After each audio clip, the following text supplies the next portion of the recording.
It really is a global problem. It really is. And So there's what a do you lot of think we money can that can be do? made from it. Yeah. What do you think we can do? That's why they're afraid of actually taking care of people, you know? That's scary. We vote for someone who is afraid to take care of us. They're buying political influence. They're just buying our politicians. Wait, so power belongs to people. We as people give it to the politicians, and politicians. And who's sell it to buying the our wealthy. politicians? You know, everybody should have the freedom to be who they want to be and do what they want to do, and not be forced by necessity to do something they don't want to do.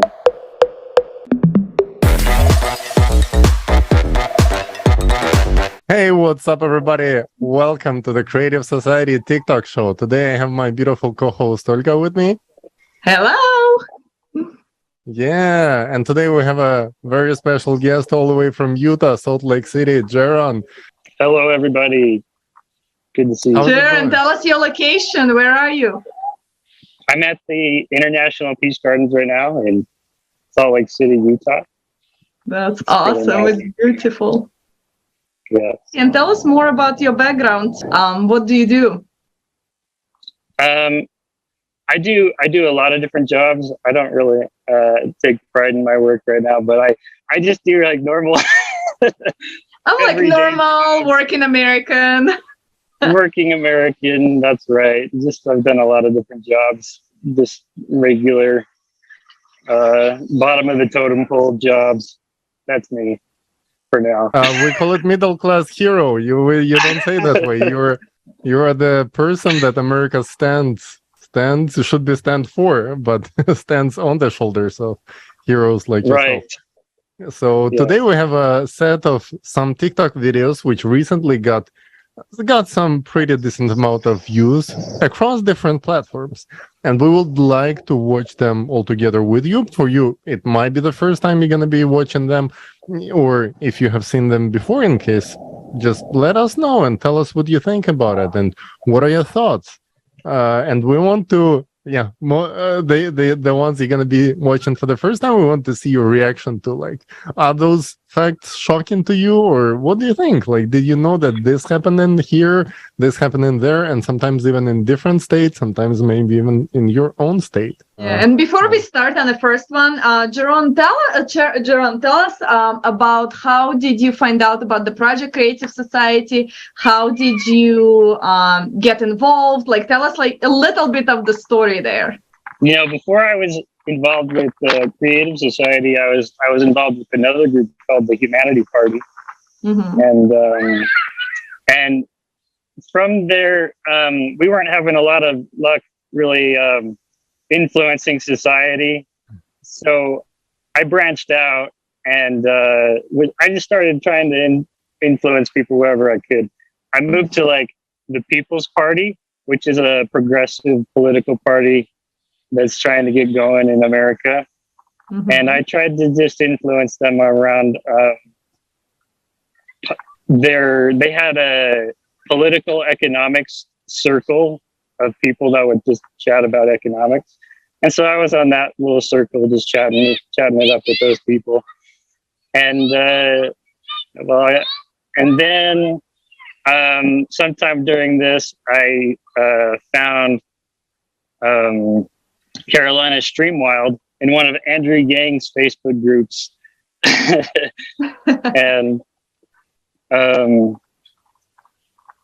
And so from there, she posted about Creative Society, and so I checked out the project and looked into everything going on behind the scenes and the what was it? Well, here you are. And I watched the conference, United We Can. That was one of my favorite conferences. So here we are. Awesome. So let's roll the first video from TikTok and we will get your reaction and then we'll talk more about it. Okay. All right. Why is the existence of these camps around the world beneficial? What prevents this issue from being solved once and for all? The answer is obvious. Refugees are a business, shady business, where the goods are people. You are a commodity. Refugees are easy prey. They will not be sought. No one needs them. Neither the state from which they are fleeing, nor the host party. The refugee crisis. You know, I wish it was a better business where like we actually had, like, if we gave them something that the Humanity Party calls a human e-card, and we put that in the hands of every refugee, that card will pay for their housing and their food and their medical, anything that they need to survive, and that would make them actually valuable to the businesses that would take care of them, rather than businesses that are just trying to make money themselves so that they can survive. You know, I don't think you'd have an organ selling business from people who aren't themselves trying to survive in some way. That just seems really cruel. You know? And you know what? I just learned that there is 100 million of refugees in our world. So that's a huge number. That's not just like few sprinkled here and there. It really is a global problem. It really is.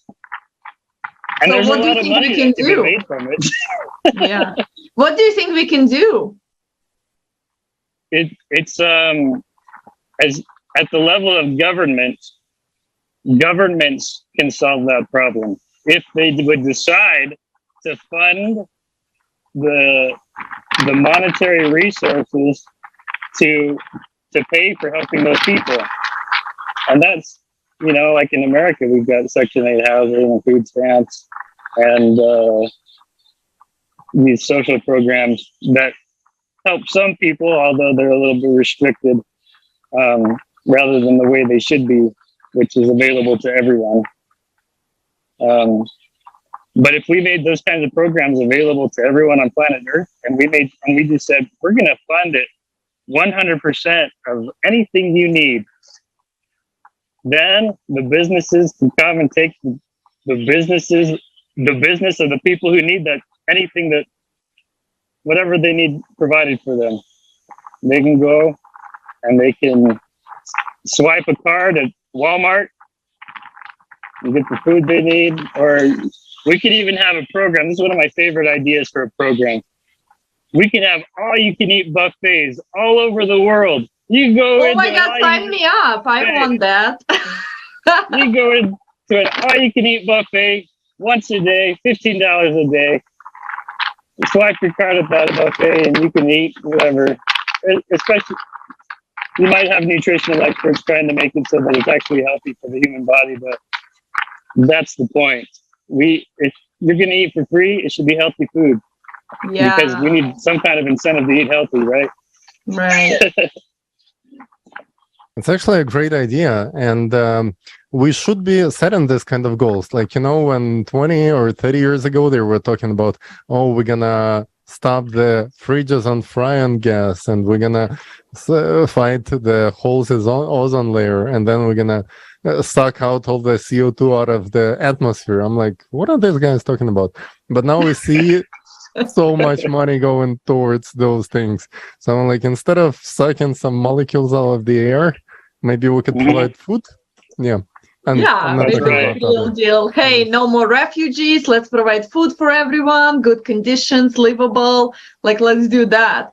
Because I actually, the point you brought on is that we as a country, United States, we don't even have a goal that we're going towards. At least I don't know what that goal is. I don't know if you guys know what the goal is of United States. Oh my gosh, it's raining there. It's raining pretty hard right now.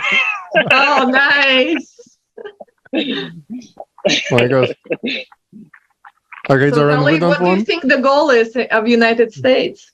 I'm thinking the goal of the United States right now is to spread democracy around the world, like at least it's been for the past like 20 years, but without no obvious reason. Like, we don't even have it here in the US. So what are we spreading? And did we ask those people, do they even want it? Like there was a hilarious thing, like when the former president was answering questions, and they asked him, "Oh, we got into Afghanistan. Why do women still wear in their, traditional clothes that's covering parts of the body?" And he says, because they want. We asked them, and they don't want to take it off. They used to wear it, and they love it. Like, what are we supposed to do there? So maybe people want to live the way they want to live. And if you want to provide them better healthcare, better education, better food, yeah, then please do. But don't try to push your cultural values, which not everyone even agrees on in your own society, onto somebody else. This export of democracy just simply didn't work, because it always comes with some side effects, I would say so, and usually to the economy and to the unity of countries which were affected by so-called spreading of democracy around the world. So it would be cool to actually have our assets, have our money working for the economy of the US, create a beautiful, thriving society here in the US, and show the example that it's possible, that self-governing society where people actually have freedom, not just delegate this vote once every 4 years because some pop star or Eminem says, "Oh, I voted, I have the sign." Yeah, that's great, but you give away your power to somebody else. How about you actually participate in decision making on local level, on city level, on state level, on governmental level? I still want to have contact with the officials who execute the power once I delegated them my voice to them. And technologies allow us to do that. So I would like. What do you think the internal goal is for United States? I think most people who are actually involved are in a bubble, right? And if you're a politician and you're serving the interests of some business people that are lobbying you and whining and dining you, they're going to say, "Well, we've got these resources to help with this problem," and you're like, "Okay, well, we're going to try to write this into a bill. Maybe we can stay." But they're not thinking big picture. They don't really understand. As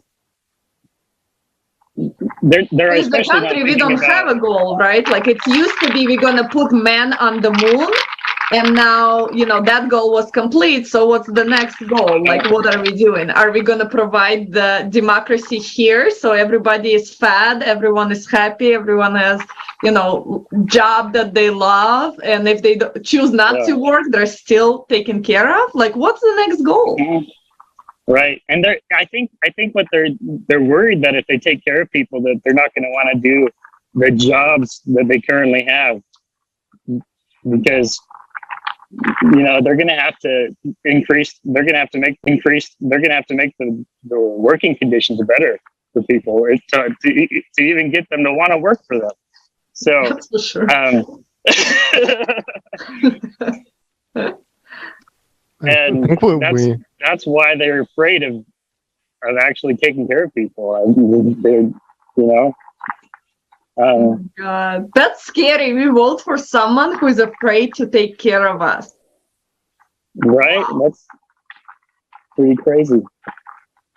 That's crazy. And that's an insane society, the way that's set up. Well, yeah, we need to change that for sure. We need to put the power back into hands of people, because we're smart enough to make decisions that will benefit us. Exactly. That's right. Yeah. Let's have a little bit more faith in the humanity, in the people themselves, and their ability to actually make decisions for themselves. Because everyone's like, "Oh, these people, they don't know." Well, people have been surviving, despite politicians, not thanks to politicians, but despite them for so many years. So let's actually go ahead and switch to our second video, watch it together, and see what are we thinking about this one. Bulk of climate finance was allocated to renewable energy sources, mainly solar and wind power plants. 3.4 trillion was spent on this, but did it really help stabilize the climate? As we can see, no, the number of natural disasters continues to grow at an alarming rate, so these funds do not solve the problem. So what do? Perhaps they did help reduce growth of the CO2 amount. It turns out they didn't. CO2 keeps rising. So how does that work out? We've already spent $5 trillion on nothing. Huge nothing burger out of trillions of dollars. My God. Nothing. And Yeah. and disincentivizing our, energy needs for like for gasoline and stuff like that.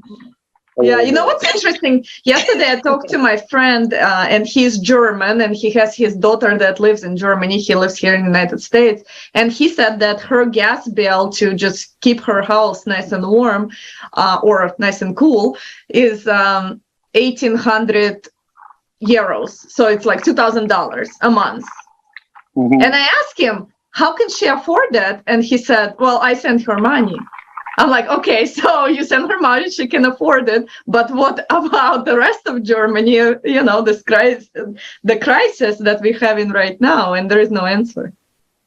Wait, Right. 2,000 euros? 1,800 euros A month. a month? Yeah. What is it? Is it like multi-story, multi-apartment complex? No, probably just little house. Wow, that's The insane. German dream. I was talking to my friend from who lives in Switzerland, and it used to cost them about $1,000 to, like, in francs, whatever the local currency is, to go through the winter with like regular heater that works on some fossil fuels, and that's a standard over there. And he said recently it came to 5,500. So it's gonna last you the winter, but it went from 1,000 to 5,500. Which is a lot, which is like for locals, even though Switzerland is a rich country, this is a lot. So locals started switching into the electric power and buying small heaters. And this is being banned officially now by the government because they don't want people to Too much CO2. Not just that, yeah, but the power grid is not ready for so many electric devices. It's gonna consume a lot of electricity, and the power grid's not ready. They don't have that much electricity over there. So it looks like we're collapsing. We invested $5 trillion to collapse. Oh yeah. I have some friends who own a company. It's called Tilted Green International, and they have a fuel additive that is highly concentrated. They can add just a couple drops to. It's like I don't know. Mm-hmm. A couple drops to your fuel tank, and you'll get like another 5 to 10% fuel economy because it works as a catalyst and it gets rid of the harmful emissions that come out of your car. Most of them, about 60% or so. There's some, and if the government decided, hey, let's put this in every gas and put it in all the fuel around the country, then the gasoline industry would just lose, about 5% of their profits. Mm-hmm. Right. Yeah. So But why also, do we? I guess why do we function like this? It's ridiculous to function like that, but here we are signing all kinds of bills to try to catch CO2, which I know that is 0.004 of our atmosphere. So even if you catch it all, it's not going to change nothing. And it's not guaranteeing that the tornado is not going to come, that the mudslide is not going to happen. It's not guaranteeing anything to us, but they're saying it is for climate change reasons. My opinion on climate change is that all the water is just falling into the oceans, and the land's drying up, and we're not watering plants, and our policy of water conservation is we're not like making the plant life on the land thrive, and so what happens is the plants don't retain the water, the moisture. And water itself is a high heat. It has very high heat capacity. So when the sun is shining on an area with lots of water in it, or it has a lot of plant life, you're going to have stable temperatures most of the time. or if you live like in California and you're right next to an ocean, you have more stable temperatures between night and day and summer and winter times maybe. Well, especially in San Diego. But the idea is that if you live in a desert, you can have extreme temperatures, and if you look at the world maps, everything's just drying out. It's starting to look like a desert everywhere. Yeah. And Absolutely. Lake Mad and the one that's watering more than half of California is getting dry. It's like on the maps. I don't know if you've seen the maps of 2017 and 2022. They are drastic changes. And we've been talking to the people who are also saying that there is a huge processes going on inside of the Earth. So more and more often we see reports of huge cracks in the Earth crust appearing and the whole lakes disappearing in like matter of like days and weeks. And what's left on the bottom of the lake is just a small hole or crack through which the whole water has been gone. And same things happening with the waters all over Europe right now. They have this super they're drying up. huge problem with lack of water in their local rivers. They call those hungry stones. There are stones on the bottom of the rivers that says if you see the stones, it means you're gonna have no crops. You should cry. Yeah. But like that's super sad. Like we're losing water. We have people that don't have even access to the water, and then we have CEOs of companies saying that the water should not even belong to people. It should belong to a corporation. Like, are we crazy? Like, is this a real life, or are we in a circus act? We need to get on the water lobby. Mother Nature should lobby for herself, right? Or I don't know. Right. No. I think the Association of Mental Health should lobby for improving the mental health situation of people, to actually show them that, guys, you have to unite and build society which is based on human values, not the monetary values. Otherwise, we're just not gonna make it. Like, how much more obvious could it be by now? But I don't know. Yeah. Maybe yeah. You see, at the same time, we're seeing strange things. Like there is so much more hurricanes, so much more floods, so much more stuff like related to extreme climatic events where there is a lot of water appearing somewhere. But then at the same time, it's not filling up the rivers and the reservoirs and the lakes. Like, isn't this something for us to consider, to think about? I think let's leave our viewers with their thoughts, which they could share in the comment section. Why is that happening? And as to us, I offered to go to the video number 3. People are killed mercilessly and taxed. You see, all Social Security and all other benefits are cut down. Why? Because people are a resource, nothing more. While in the creative society, a human is the most important and the main unit. You see, it cannot be otherwise. That's how it should be. And that's what unification is based upon. Unification in order to improve the quality of life of each of us so that we can leave a true legacy to our descendants, a true one.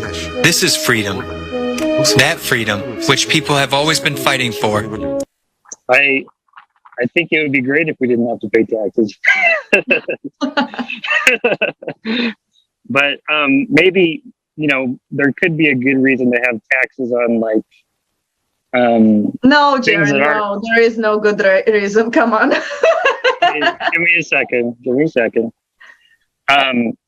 In ushering in the creative society, it might be a good idea to have a consumption tax on luxury goods that changes every year, and it goes down based on an algorithm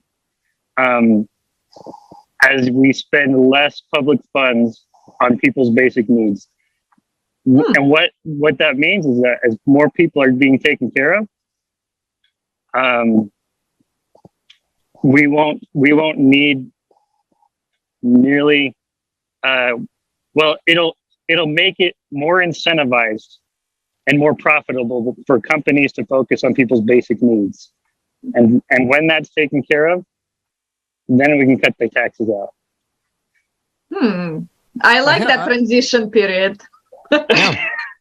I mean, it totally makes sense what you were saying, and the point of it is to make it not a revolutionary thing, but make it evolutionary. Like, we don't want to do sudden moves when we're making any serious transitions, because like whatever we're doing, we have to see the benefits of how exactly it improves our life, and that is one of the reasons why we talk about self-governing, because unless that is happening, then we always gonna have this one lobbyist that walking into the cabinet with a bunch of offers for your politician, and just like, making it the way that, oh yeah, others gonna pay some taxes, but our company is gonna go through this loophole where we're gonna register another company somewhere offshore and set our intellectual property over there, and gonna sign off our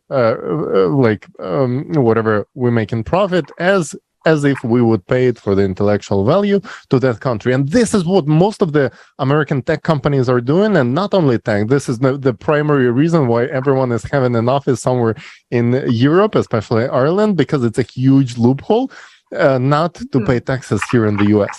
So you see, I think the bigger problem is not to set the number, set a good number, but to actually make the taxes inevitable, because at this point there's barely anyone paying the taxes out of those who are really making this huge profits as companies. As Amazon, for example, they have half a billion dollar revenue, but out of those money, government trying to make them pay at least 15% as a company, and they have not been able to do even that. So right now, the most recent bill signed, the so-called climate bill, it says that companies that make over $1 billion in revenue supposed to pay at least 15% in taxes. And I was like, oh, wait, is there any company that makes over $1 billion? And there is none. So I was like, is that the projection of the inflation that's going to make 500 million look like $1 billion in next year? That's the hint that trying to make. I don't know. If people would agree to it, but I don't think it'd be a while if we could get a worldwide inflationary law that mitigates inflation on the products that you produce, and makes it so that your company has to produce and sell more goods in the market. You have to gain the business of the people. In order to make more money instead of increasing your prices, then that would be revolutionary. Yeah, it's actually very interesting. The very same climate bill says we're gonna take 7,500 of tax credit for each person who buys a new electric vehicle. And you know what the automotive companies did right away? They increased the price of their cars up to $8,000. So like, they're gonna make this money, but you're gonna pay even more, which is like, to me it sounds like, oh wow, it's a scam. It's a scam, you guys. It's not a bill, it's a scam, like, really. And no one is winning. Like, really, if you look at it, like every bill and I don't know why they're on such a bill strike right now, because it seems like there's a new bill coming out every week, but none of that actually benefits my life. None of it. My life, or the life of 300 plus million Americans that live here. So why are we shooting those bills out? Jaron, your feedback? What's going on? Well, it's because there was a study done about policies that get passed. I think Princeton did this study, but I'm not sure. And so if there was an idea that like 0% of people supported, there was like a 30% chance that it would pass. And if there was a policy that 100% of people supported, there was about a 30% chance that it would get passed. And then they made another graph, and it says and it and there's another graph that's made for the interests of the wealthy and the extremely wealthy. And if there is a 0% chance that they want something passed, it's very, very slim that it will get passed. And if there is a 100% chance that they want something passed, it's like, 80% that's going to get passed. So it's an upside down pyramid here, right? We live in a world that's spinning upside down. It's very interesting. Maybe. Do you think that's why? They're buying political influence. They're just buying our politicians. Wait, so power belongs to people. We as people give it to the politicians, and politicians. And who's buying our politicians? Who's paying the salaries to these politicians? You cannot blame the people. It's the whole system that has to be redesigned in some way. That's right. We need a new constitution. Oh, for sure, yes. And Jaron, talking about the new constitution and the American dream, I wanted to ask you a question. What's the definition of American dream for you? And has that changed maybe in the past couple of years? My idea of maybe even the world dream is just that everybody should have the freedom to be who they want to be and do what they want to do, and not be forced by necessity to do something they don't want to do. Yeah. That's in summary for you. This is very deep and profound, and thank you for saying that. It's a very good answer in a sense that it resonates with how I see it. People should be taking decisions not out of fear or out of necessity to lose their jobs or to stay without ability to survive, but out of the one question: how do I make something good for the world, for myself, for the society around me? And if we could create conditions for people to think that way, that would be a big change. Yes, and we can with a creative society. And the creative society is the American dream, is where everyone is taken care of, and actually human life is number one priority. So I think that's the piece that we all missing, is that we're trying to focus on money, we're trying to focus on products, we're trying to focus on profits, but we forget that we are all human beings, and it's so important to just unite under this one idea of building a society around human beings, not around someone's ego, profit, and whatever, interests they have. So that's why I advocate for creative society, like every day, creative society, we're doing it. We got just spread information. And Jaron, what's your feedback on the creative society as a format?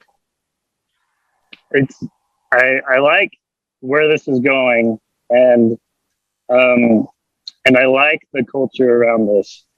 It's a very good culture. Yeah, because it's people, right? No one kicked you out yet because everybody is involved as they want to be, or, put as much effort or as little effort. We all volunteer to do it. And, no one is coming with the pile of money and telling us what to do. And that's what makes us different. We're just human beings with the passion and drive for life. And we are not afraid to show it and spread this message. Right. It's very good. It's really, it stands out above every other thing, just because, if you want to get involved, you can. You just pick up your phone and do your thing. For sure. Yeah. Thanks so much. And thanks so much for being on. I know you're on your walk and you went through the rain and sunshine and everything, but that's it's not raining anymore. Oh. That's awesome. So Jaron, what last wish do you have for our audience? What do you have on your mind, heart? What is that you want for the world? I think if everybody just took the time to